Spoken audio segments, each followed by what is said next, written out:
जिंदगी के इस सफर में चलता हूँ मैं बेखबर। जिंदगी के इस सफर में चलता हूँ मैं बेखबर, क्योंकि यीशु मेरे संग है। हाँ, वो यीशु मेरा हमसफर, क्योंकि यीशु मेरे संग है। हाँ, वो यीशु मेरा हमसफर।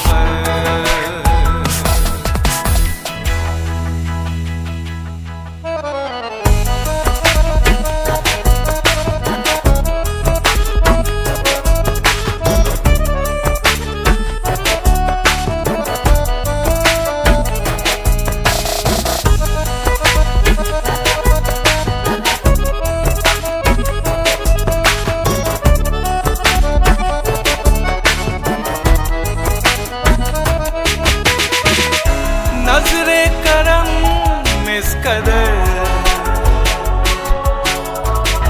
छाए लिए पंख मुझ पर,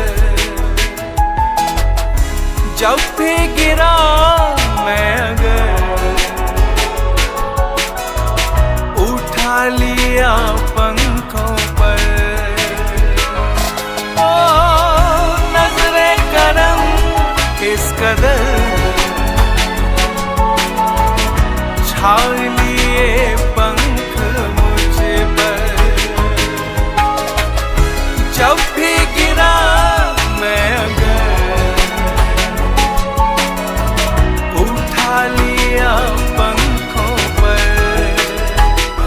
सलामती है मेरे संग में, क्योंकि यीशु है मेरे संग।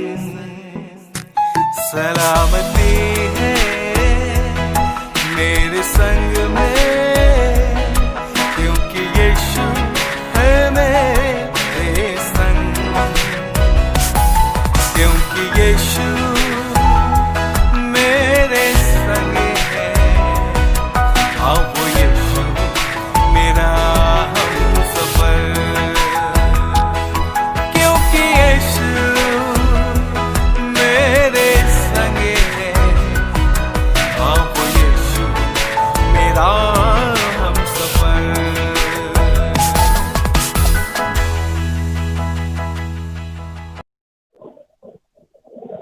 Praise the Lord.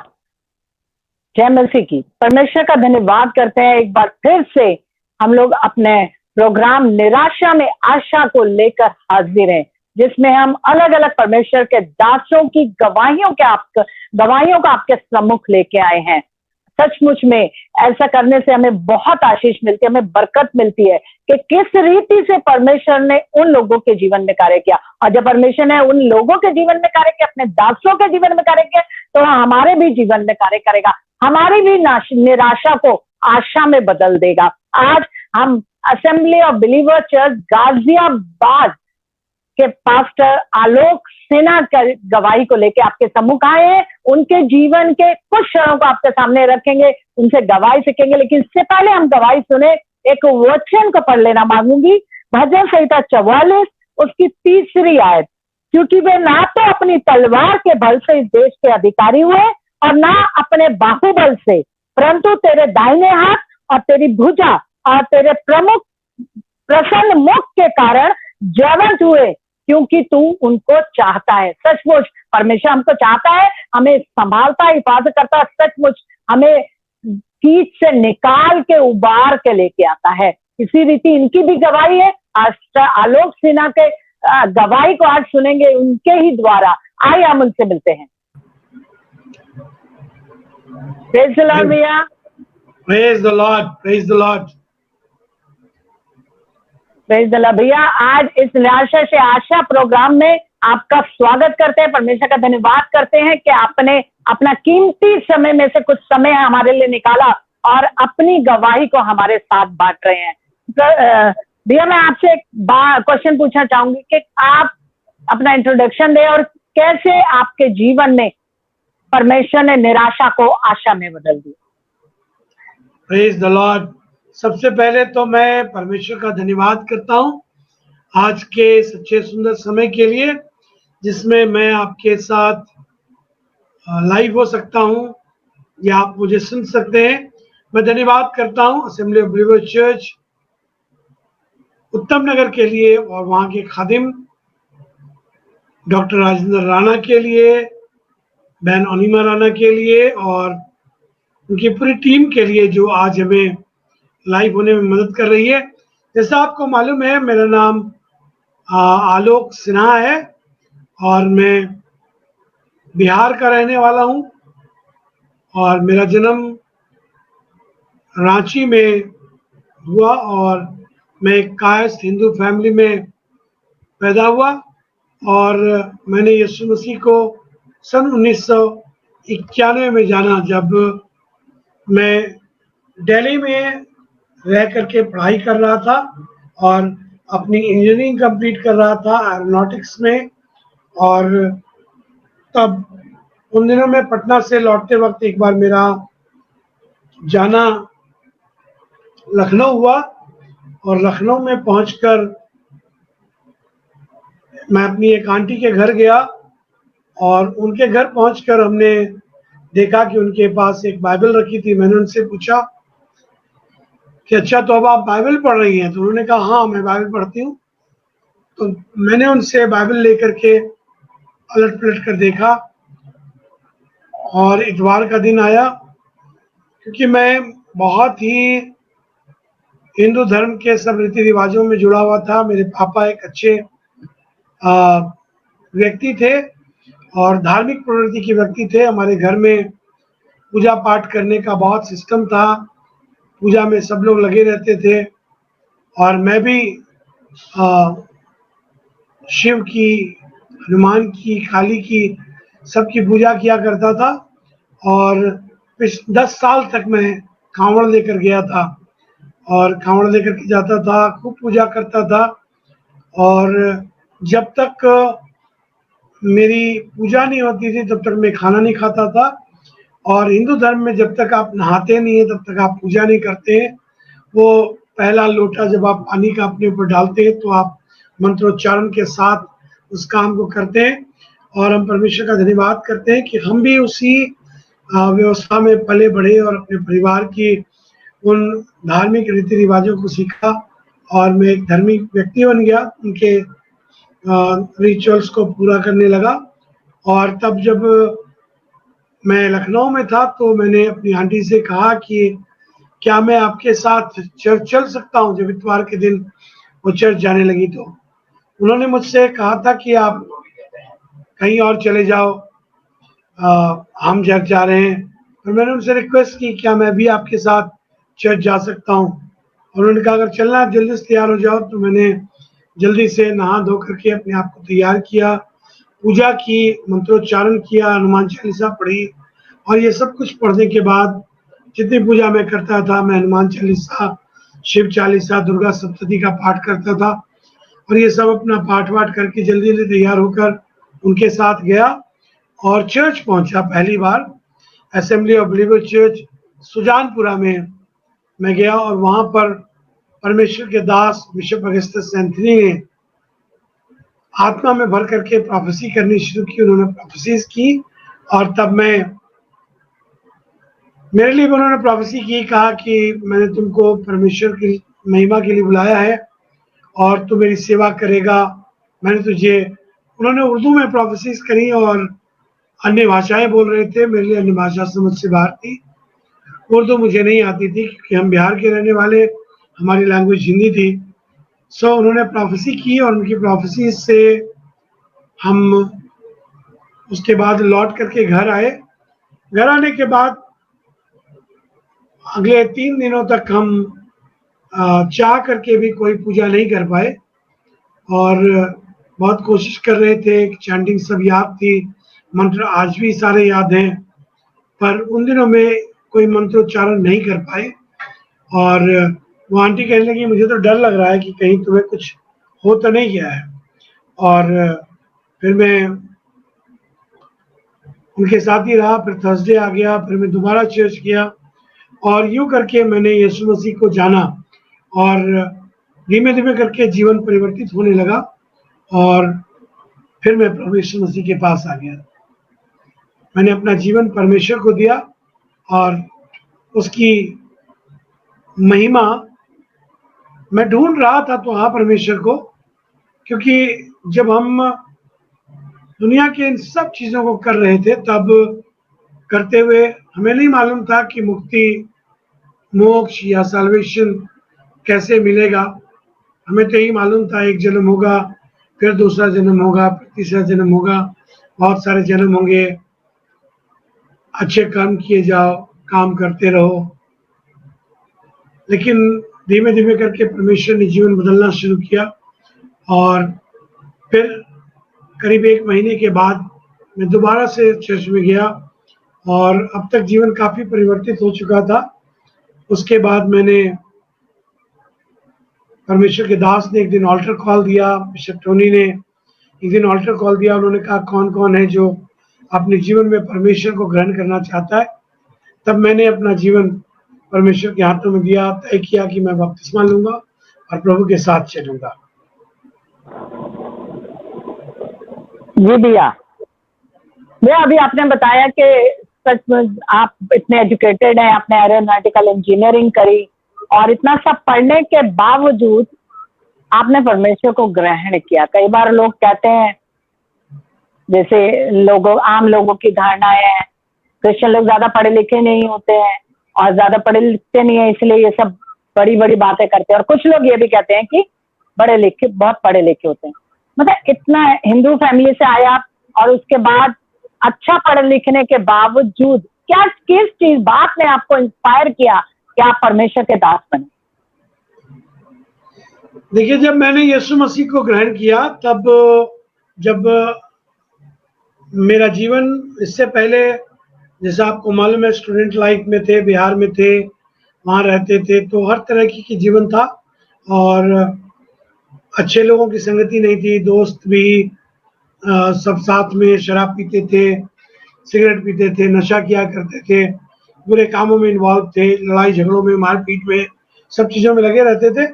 पर जब हम यीशु मसीह को जान गए और परमेश्वर के पास आए, उस दिन परमेश्वर ने अद्भुत काम किया और उसके बाद मानो ऐसे जैसे जिप लॉक कर दिया हो, जुबान बंद कर दी हो, ताकि हम फिर उन सब मंत्रोच्चारण को और सारे पूजा पाठ को ना कर पाए। तब जब मैंने अपना जीवन परमेश्वर के हाथों में समर्पित किया, क्योंकि हम एक ऐसी दिशा में जा रहे थे जिसमें हमें शांति नहीं थी। यीशु मसीह का जो अनुभव है वो आपको शांति देता है। मैं अपने पापा को लेकर भी एक बार चर्च गया था और मेरे पापा को कैंसर हो गया था, तो मेरे पापा ने चर्च में जाने के बाद ये गवाही दी अपनी, उन्होंने कहा कि जैसी शांति मुझे चर्च में मिली वैसी शांति मुझे कहीं नहीं मिली। उस ज़माने में मैं अपने पापा को, उनको थ्रोट कैंसर था और पापा अलग अलग जगहों पर धार्मिक स्थानों पर जाना मांगते थे। जैसा आपको मालूम है जब कोई आदमी बीमार होता है तो अपने चंगे होने के लिए, अपने ठीक होने के लिए हर जगह जाता है। तो मेरे पापा ने तय किया कि वो पुष्कर जाएंगे, पुष्कर में ब्रह्मा जी की पूजा होती है। सो वो वहाँ गए। उसके बाद उन्होंने तय किया कि अब हम यहाँ से लौटते में अजमेर शरीफ जाएंगे, क्या पता वहाँ चंगाई मिल जाए। और फिर उन्होंने कहा कि अब हम चर्च भी जाएंगे, तो चर्च भी गए। सब जगह जाने के बाद मेरे पापा ने कहा कि जैसी शांति मुझे चर्च में मिली वैसी मुझे शांति कहीं नहीं मिली। और तब वो बोल नहीं पाते थे क्योंकि उन्हें थ्रोट कैंसर था, तो वो लिख करके सब चीज़ें दिया करते थे और उन्होंने लिख करके ये संदेश दिया। सो अद्भुत शांति का अनुभव मैंने चर्च में जाकर किया और यीशु मसीह के द्वारा किया। तो मैंने फैसला किया मैं अपना जीवन परमेश्वर के हाथों में दूंगा और मैंने अपना जीवन परमेश्वर को दे दिया। तब मैं फिर वापस लौट करके लखनऊ से दिल्ली आ गया था। दिल्ली में ही मैं मयूर विहार में रहता था और यहीं पर एरोनॉटिक्स की पढ़ाई कर रहा था अपनी। तो पढ़ते पढ़ते फिर 31 दिसंबर की रात को, उससे पहले मुझे मेरे एक दोस्त ने बताया था, क्रिश्चियन दोस्त ने, जिसने मेरे साथ बपतिस्मा लिया था, कि वॉच नाइट सर्विस होती है। मैंने उससे पूछा था वॉच नाइट क्या होता है। उसने बताया वॉच नाइट ये होता है कि आप जाते हुए साल को बड़ी खुशी के साथ, शुक्रगुजारी के साथ विदा करते हैं और नए आने वाले साल को परमेश्वर के अनुग्रह में ग्रहण करते हैं, वेलकम करते हैं। सो हम लोग प्रार्थना करते हैं इस दरमियान। वो भी बेचारा छोटा लड़का था, उसको इतनी समझ नहीं थी और मुझे भी नहीं थी। तो मैंने कहा ठीक है। तो 31 दिसंबर की रात को मैंने फैसला किया कि मैं भी दुआ करूंगा। जब सब लोग अपना टेलीविज़न प्रोग्राम देख रहे थे, मैंने परमेश्वर से प्रार्थना की और परमेश्वर ने मुझसे कहा कि तू मेरी सेवा कर, सेवक बन मेरा। पर मैंने अनुभव किया था कि सेवक लोगों की बहुत ज़्यादा इज्जत नहीं होती है और लोग यही, जैसे आपने कहा कि लोगों में आम धारणा थी, वैसी आम धारणा मैंने लोगों में देखा था कि पादरी वो बनता है जो बहुत पढ़ा लिखा नहीं है, या क्रिश्चियन वो होते हैं जो नीची जाति से आए हैं। माफ कीजिएगा मुझे, मैं नीची कह रहा हूँ, पर आमतौर से भाषा यही है यहाँ की, तो इसी भाषा को हम लोग समझ पाते हैं। और लोग ऐसे सोचते थे कि वो लोग जो दलित हैं, पिछड़े हैं, या किसी न किसी कारण से उनके पास सारे संसाधन नहीं है, बहुत गरीब हैं, वो लोग यीशु मसीह के पास आते हैं और वो क्रिश्चियन बन जाते हैं। पर मेरे साथ ऐसा कुछ भी नहीं था कि मैं इन किसी कारणों से परमेश्वर के पास आता। पर परमेश्वर ने मुझसे कहा कि मेरी सेवा कर, और मैं परमेश्वर से कह चुका था, परमेश्वर मैं सब कुछ करूंगा पर आपकी सेवा नहीं करूंगा। तब जब परमेश्वर ने मुझसे कहा सेवा कर, तो खुदा बाप ने मुझे एक स्टोरी बताई और एक कहानी जो बाइबल में लिखी है राजाओं की पुस्तक में। यदि आप दूसरे राजा की पुस्तक में और उसके 7वें अध्याय में पढ़ेंगे तो वहां पर 4 कोढ़ियों का जिक्र है और परमेश्वर ने मुझे उन 4 कोढ़ियों की कहानी सुनाई। ये कहानी शिमरोन के अकाल के दिनों का है, लिखा है परमेश्वर के वचन में। और उन दिनों में शिमरोन में एक बड़ा अकाल पड़ा। तब ये एलीशा के ज़माने का किस्सा है और एलीशा के ज़माने में परमेश्वर का सेवक कहने लगा, अगर परमेश्वर आकाश के झरोखे भी खोले और आसमान से खाना बरसाए तो भी कुछ नहीं हो सकता। तब ये 4 कोढ़ी थे, उस ज़माने में कोढ़ियों को नगर में रहना अलाउड नहीं था, ये सिटी से बाहर निकाल दिए जाते थे। अभी भी अगर आप देखेंगे तो ज़्यादातर कुष्ठ आश्रम सिटी के बाहर हुआ करते थे, जैसे दिल्ली में शाहदरा से आगे जाकर के सीमापुरी के पास कुष्ठ आश्रम है, हमारे गाजियाबाद में हिंद नदी के किनारे पर एक कुष्ठ आश्रम है। तो कोढ़ी बाहर निकाल दिए जाते थे नगर से और वो बाहर ही रहते थे, उन्हें नगर में आने की इजाज़त नहीं थी। यदि वो नगर में आते तो मार डाले जाते थे, पथरवाह की जाते थे और वो उनका खाना बाहर ही पहुंचता था। पर क्योंकि उन दिनों में खाने की किल्लत हो गई तो उनको खाना मिलना बंद हो गया। जब खाना मिलना बंद हो गया तो लिखा है उस ज़माने में जब इनको खाना सप्लाई नहीं होने लगा, तब ये जब बाहर रह रहे थे तो इन्होंने आराम की सेना के छावनी में घुसने का फैसला किया। उन्होंने तय किया हम वहाँ जाएंगे, खाना खाएंगे, और उन्होंने वहाँ जाकर के खाना खाया, खाना छिपा कर रख दिया।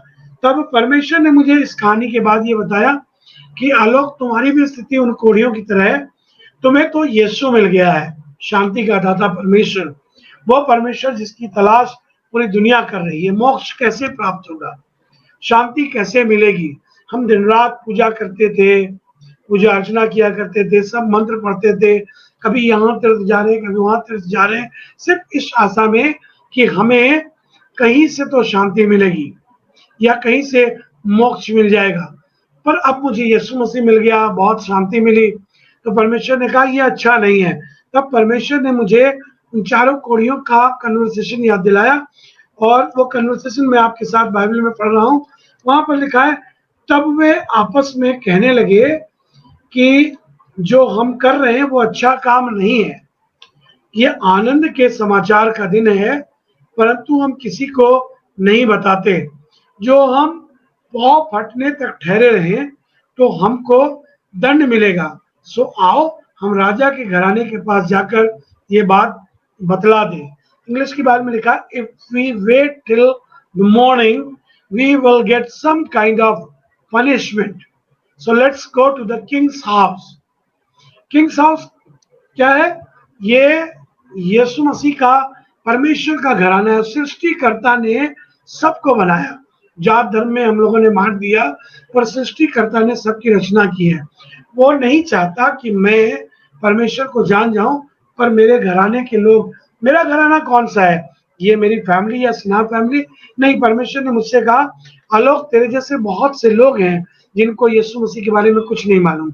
Now you have to go and tell them about the salvation through Jesus Christ. Yeshu के द्वारा उद्धार के विषय में लोगों को बताओ और जाकर के सुसमाचार प्रचार करो।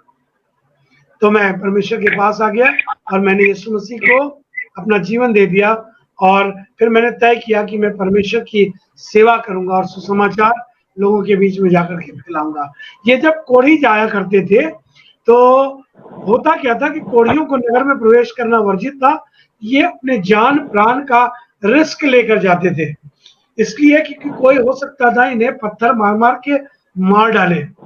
पर फिर भी वो गए, उन्होंने जाकर के राजा की बात बताई और नगर के सब लोगों ने पेट भरकर खाना खाया और सबको बहुतायत से खाना मिला। तो जो शुभ संदेश मेरे पास है, परमेश्वर ने मुझसे कहा कि मुझे भी जरूरत है कि मैं भी जाऊं और जाकर लोगों को ये बांट सकूं, बताऊं। तो मैंने सब कुछ छोड़कर परमेश्वर के साथ चलने का फैसला कर लिया। सचमुच में अद्भुत बात। आप इंस्पायर हुए, लेकिन आपने इससे पहले बताया था कि आपके लिए भविष्यवाणी भी हुई थी। बिशप अगस्टस एंथनी ने आपके लिए भविष्यवाणी करी और उससे पहले तक आप मसीह में नहीं आए थे। तो क्या उस समय आपको विश्वास हुआ था कि सचमुच में ये परमेश्वर की ओर से है और परमेश्वर ने इस बात को कहा?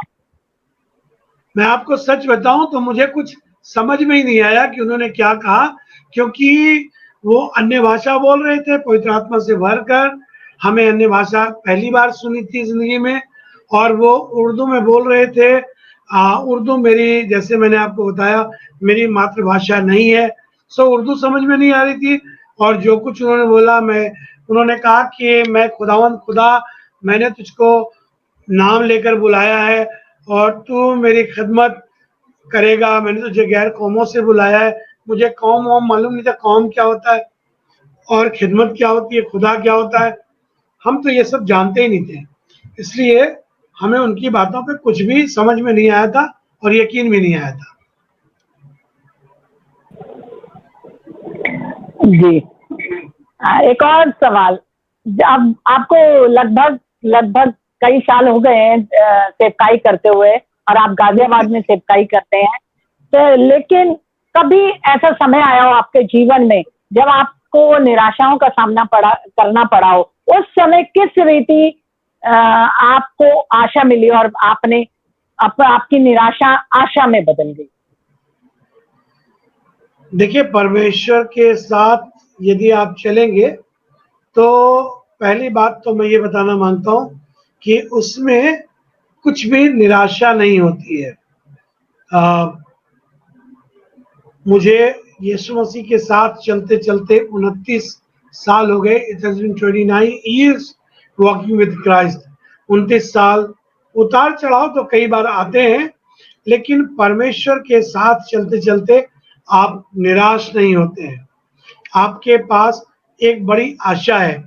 और परमेश्वर के वचन में यदि आप पढ़ेंगे 22वां अध्याय या भजन संहिता की पुस्तक, उसका 33वां अध्याय, सॉरी माफ कीजिएगा, 33वां अध्याय और उसका 22वां पद है। वहां लिखा हुआ है, जैसी तेरी आशा, जैसी लिखा है, यहोवा जैसे तुझ पर हमारी आशा है वैसी तेरी करुणा भी हम पर हो। सो निराशाओं के दौर आते तो हैं, आए तो हैं। ऐसे दौर आए जब लगने लगा कैसे होगा, क्या कुछ पार करेगा। पर परमेश्वर पर आशा रखने वालों को कुछ भी निराशा नहीं होती। और यदि आप खुदा से उम्मीदवार हैं तो आपको बरकत मिलेगी। उस निराशाओं के दौर में भी आप यीशु मसीह की ओर ताकते रहें, उसकी ओर देखते रहें, क्योंकि वही हमारे लिए हमारे प्राणों का एक ऐसा लंगर है, एक ऐसा उद्धार का कारण है, हमारी आशा है जो हमारे लिए सब कुछ पूरा करता है। और बात यह है कि जैसी आपकी आशा परमेश्वर पर होगी वैसे उसकी करुणा भी आपके ऊपर होती रहेगी। If you want to be perfect, if you want to be blessed, अगर आप चाहते हैं कि आप सिद्ध हो, आप बरकत पाएं, तो आपको एक ही काम करने की जरूरत है, और वो ये कि आप परमेश्वर के साथ चलते रहें। निरंतर परमेश्वर के साथ यदि आप चलते रहेंगे तो आपको कभी भी निराशाओं का सामना नहीं करना पड़ेगा, निराशाओं से हार नहीं होगी आपकी। बिल्कुल सही भैया। सचमुच में जब हम परमेश्वर के सम्मुख चलते रहते हैं, परमेश्वर हमारी आशा है और वो ही हमारी आशा का स्रोत है, लिखा है वो आशा का दाता है। अब आपसे एक मैसेज की इच्छा करूंगी कि आप हमारे देखने वालों को, जो लोग शायद निराश हो गए क्योंकि ये समय ऐसा है, बीमारी से लोग परेशान है, भुखमरी से लोग परेशान है, उधर से समाचार आ रहे हैं कि शायद चीन के साथ या पाकिस्तान के साथ लड़ाई शुरू हो जाएगी या फिर इस तरीके का माहौल बन जाएगा, तो लोग परेशान हैं, निराश हैं, हताश हैं, उन्हें समझ नहीं आ रहा। कुछ लोगों की नौकरियां चली गई हैं, किसी के, और कहीं कहीं पे बाढ़ आ गई है तो वहां पे फसल खराब हो गई है, खत्म हो गई है, तो वो लोग भुखमरी की हालत में है। तो ऐसे समय में जब परेशान है लोग, हताश हैं, आप क्या उनको उनकी आशा बंधाना चाहेंगे कि उनको किस पर आशा रखनी चाहिए? और सचमुच क्योंकि हमारी आशा का दाता यीशु मसीह है, आपकी ओर से एक मैसेज ऑफ होप क्या आप देना चाहेंगे हमारे व्यूअर्स को? देखिए, एक बहुत खास बात जो मुझको और आपको जानने की है वो ये कि इन सब चीजों का होना ये निशानात हैं जो बाइबल में लिखे भी हैं, और बाइबल की प्रोफेसी है। देश देश पर, राज्य राज्य पर चढ़ाई करेगा, महामारियों का होना जरूरी है, ये सारी चीजें होंगी। पर इन परिस्थितियों में से एक व्यक्ति कैसे बाहर आएगा? यदि आप परमेश्वर पर विश्वास करेंगे, यदि आप परमेश्वर के साथ चलेंगे। खुदा के कलाम में मैं एक आयत पढ़ना मांग रहा हूँ जो आपको होशे नबी की पुस्तक में मिलेगी, और उसके 6ठे अध्याय के 6ठे पद में और 4थे अध्याय के 6ठे पद में, इन दोनों पदों में ये आयत लिखी हुई है। 6ठे अध्याय के 6ठे पद में लिखा है, परमेश्वर ने मुझे बहुत साल पहले इन द ईयर 1991 में ये वाली आयत दी थी। खुदा आपने लिखा, क्योंकि मैं बलिदान से नहीं स्थिर प्रेम ही से प्रसन्न रहता हूँ, और होम बलियों से अधिक ये चाहता हूँ कि लोग परमेश्वर का ज्ञान रखें। क्यों ज्ञान रखें? क्योंकि परमेश्वर का ज्ञान रखने से, लिखा है मेरे 4थे अध्याय के 6ठे पद को फिर पढ़ रहा हूँ होशे नबी की पुस्तक में, वहां लिखा है, मेरे ज्ञान के ना होने से मेरी प्रजा नाश हो गई। तूने मेरे ज्ञान को तुच्छ जाना, इसलिए तुझे अपना याजक रहने के अयोग्य ठहराऊंगा, और इसलिए कि तूने परमेश्वर की व्यवस्था को तज दिया है, मैं भी तेरे लड़के वालों को छोड़ दूंगा। तो आसमान का खुदा जब बात कर रहा था तो वो कह रहा था कि परमेश्वर का ज्ञान ही आपको इन दिनों में छुड़ा सकता है, बचा सकता है। जो आपकी निराशाओं से आपको निकाल सकता है वो सिर्फ और सिर्फ परमेश्वर का ज्ञान है, क्योंकि परमेश्वर के वचन में लिखा है, जो लोग अपने परमेश्वर का ज्ञान रखेंगे वो हियाव बांधकर बड़े बड़े काम करेंगे। आपसे कहना मांगता हूं, इन दिनों में आप औरों की सुधि लें, उन लोगों की जो आपके आसपास गरीब लोग रह रहे हैं, शायद किसी के पास खाने को नहीं है, कोई बीमार है, उसकी सुधि लें। किसी अनाथ को आप सहायता दें, किसी विधवा का न्याय चुकाएं, किसी परमेश्वर के सेवक के लिए उसकी आवश्यकताओं की पूर्ति कर दें। ये आपके धार्मिकता के वो काम हैं जो आपको परमेश्वर के द्वारा सुरक्षित रखेंगे। देखिए, आप ये बात तो समझ पा रहे होंगे कि जीवन और मृत्यु दोनों परमेश्वर के हाथों में है। यदि आप भला करेंगे तो परमेश्वर आपको सुरक्षित बना कर रखेंगे और आप परमेश्वर के अनुग्रह के द्वारा इस दुनिया में कायम रहेंगे। पर यदि आप भला नहीं करेंगे तो ये लिखा है परमेश्वर के वचन में, वो आदमी जो भलाई करना जानता है और भला नहीं करता वो पाप करता है। So if you can do something good, keep on doing that. That is going to bless you. I just want to tell you, be in God, be in Christ, be a good man, good human. एक अच्छे व्यक्ति बनिए, एक अच्छे व्यक्ति की तरह लोगों की सेवा कीजिए, लोगों की मदद कीजिए। और धार्मिकता के काम सिर्फ ये नहीं है कि आप सुबह उठ करके नहा लिए और नहाने के बाद आपने कुछ कर लिया, पर एक्चुअली धार्मिकता के काम वो हैं जब आप उस मानव जाति की सेवा कर पाते हैं। So serve the humanity, serve the people of God, because the whole creation, पूरी दुनिया भर के लोग और पूरी दुनिया की मानव जाति को परमेश्वर ने अपने स्वरूप में रचा है। उसने मनुष्य की रचना अपने स्वरूप में की। और मेरी ये दुआ है, हम सब लोग निरंतर प्रार्थना कर रहे हैं कि परमेश्वर सब लोगों को इस महामारी से बचाए और अपने अनुग्रह बनाकर रखे। पर यदि ना भी हो, यदि हमारा इस जमाने में ही परमेश्वर के पास जाने का हो और यह दुनिया का अंत हो, तो कुछ ऐसे काम तो करें जिसके द्वारा मैं और आप उस अनंत निवास में प्रवेश कर सके, जिसके लिए प्रभु यीशु मसीह ने मुझको आपको बुलाया है, और हम उस स्वर्गीय राज्य के भागी बन सके।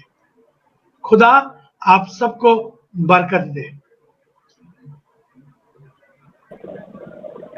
सचमुच में भैया बहुत आशीषित वचन, सचमुच में आई एम ब्लेस्ड। और मुझे ये आशीष मिली सच में। यशायाह की पुस्तक उसके दूसरे अध्याय में भी लिखा है कि अंत के दिनों में ऐसा होगा कि पर यहोवा का पर्वत भवन पहाड़ों पर दृढ़ किया जाएगा और सब पहाड़ियों से अधिक ऊंचा किया जाएगा, और हर जाति को लोग धारा के समान उसकी ओर चलेंगे। वो धारा के समान बह के आएंगे उसकी तरफ, और उसका भवन ऊंचा किया जाएगा, उसका पर्वत ऊंचा किया जाएगा, और लोग बह बह के परमेश्वर की ओर आएंगे। सचमुच वो अद्भुत परमेश्वर है। और भैया आपकी गवाही से हमें बहुत आशीष मिली। सचमुच हम धन्यवाद करते हैं कि आपने अपना कीमती समय दिया और लोगों के लिए, खासकर जैसे इस प्रोग्राम का नाम है निराशा में आशा, उन लोगों के लिए इस प्रोग्राम को हम लोग स्ट्रीम कर रहे हैं जो निराश है, जो परेशान है, जिनका मेंटल स्टेटस शायद इस समय अच्छा नहीं है। तो हम धन्यवाद करते हैं कि सचमुच आपकी इस अद्भुत गवाही से उन्हें जरूर से प्रेरणा मिली होगी कि किस रीति हमें परमेश्वर के कार्य को करना है, परमेश्वर की आवाज को सुनना है और उसकी आवाज को सुनते हुए अपने जीवन को बताना है। हम एक बार फिर से मैं आपका बहुत धन्यवाद करती हूँ। मुझे बहुत बरकत मिली है और मैं धन्यवाद करती हूँ कि आपने इतना समय दिया। Praise the Lord. God bless you. God bless you. I just want to say one last line. Be positive. Yeah. आप अनिमा, आपकी जिंदगी तो खुद ही एक गवाही का कारण है। आप कोरोना पॉजिटिव हो गई थी, पर आप कोरोना पॉजिटिव से फिर कोरोना नेगेटिव हो गई हैं, और आप गॉड पॉजिटिव है। पहले भी आप गॉड पॉजिटिव थी, और आपकी गवाही अपने आप में एक बहुत बड़ी बात है। सो I just want to tell people, don't get involved or discouraged by anything in the world, but just be positive in God, and God will bless you. Amen.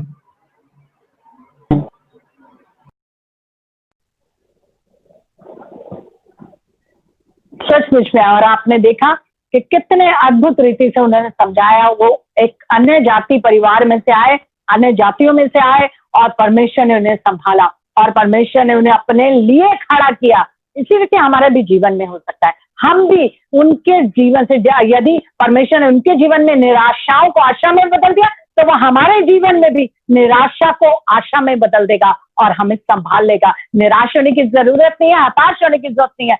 जरूरत इस बात की है, परमेश्वर में आशा रखें, परमेश्वर पर भरोसा रखें। वो जरूर से आपकी हर बात की सुधि लेगा, आपकी जिंदगी की सुधि लेगा, आपकी भुखमरी की सुधि लेगा, सब बातों में आपकी सुधि लेगा। परमेश्वर आपको आशीष दे। Praise the Lord.